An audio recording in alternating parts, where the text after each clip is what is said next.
Today's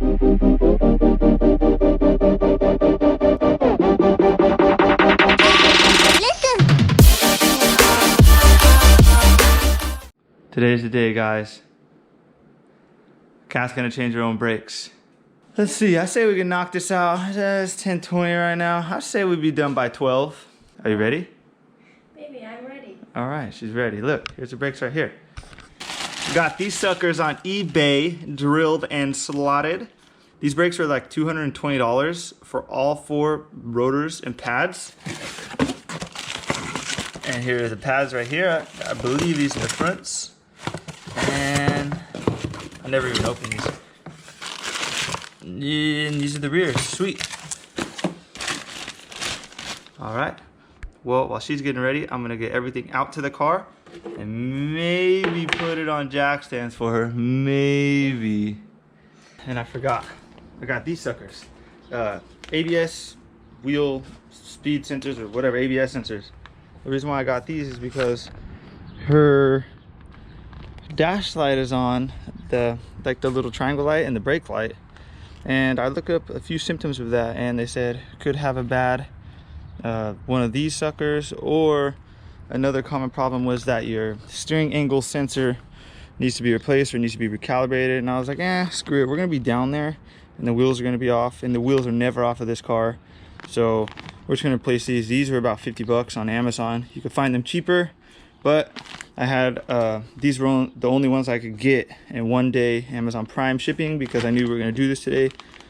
So once we have those off, we could change these. These are really easy to change. I think it's just an Allen wrench and a plug. I'm gonna get the car and the air on all 4 jack stands, and then we can pull all the wheels off, and then that way we could just boom, start to finish, and that's it. Oh, we also got a new bumper too. Maybe we'll do that in this video.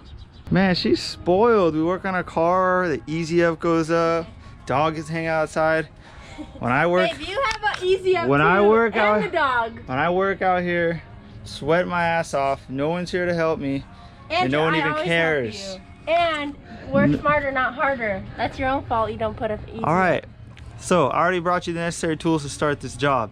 I got a 17 millimeter on that freaking impact right there.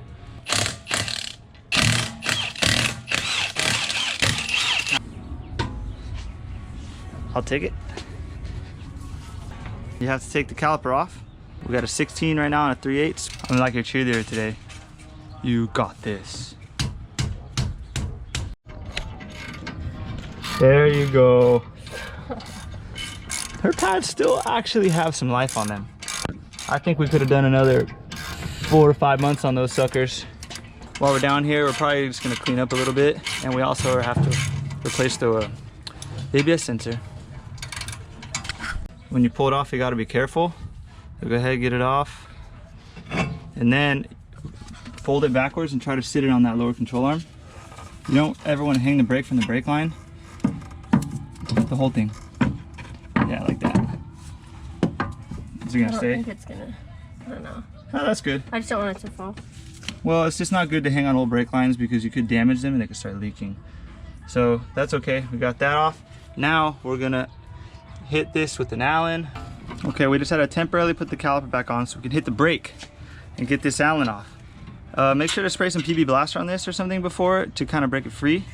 This is a 6 millimeter Allen wrench. I'm sure if you had a socket it'd be a little bit better. Just be real careful. These things strip easily. So we just kind of took our time with it. We got to try opening up the caliper, that way we can get the new pads in there, because as you can see, new pads got a lot more girth to them. Before we take these out, we are actually going to try to open up the caliper, because this should be easy because it looks like it's just one single piston. So what we're just going to do is we're just going to ruin the pads. We're going to take a flathead in there and just kind of wiggle it around, maybe put some in there to make the space smaller.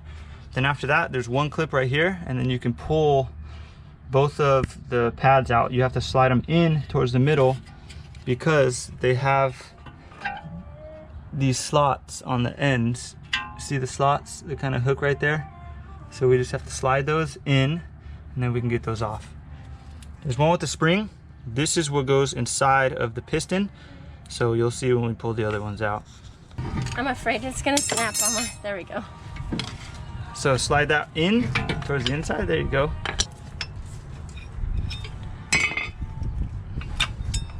There we go. Oh, forgot to tell you this. These are the what's it called? The wear things. You clip it on there, and then when you get low enough, I think it'll eventually like let you know or some shit. So.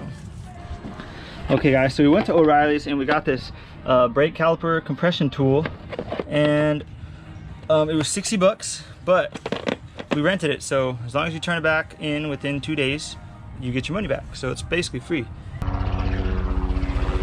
You feel it bottom out yet? No. I think that's pretty good. Okay, now we let it go.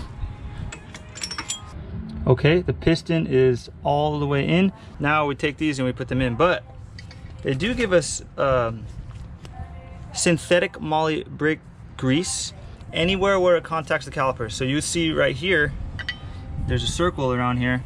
So you just make sure that you want to put a little bit right where the circle is.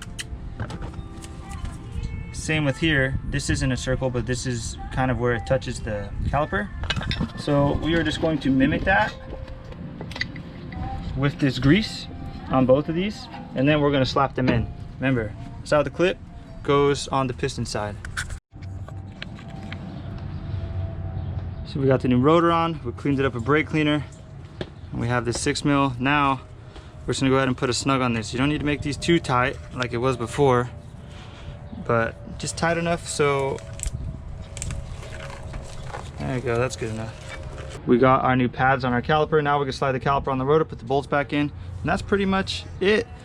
Okay, so rear caliper is compressed, rear rotor is off.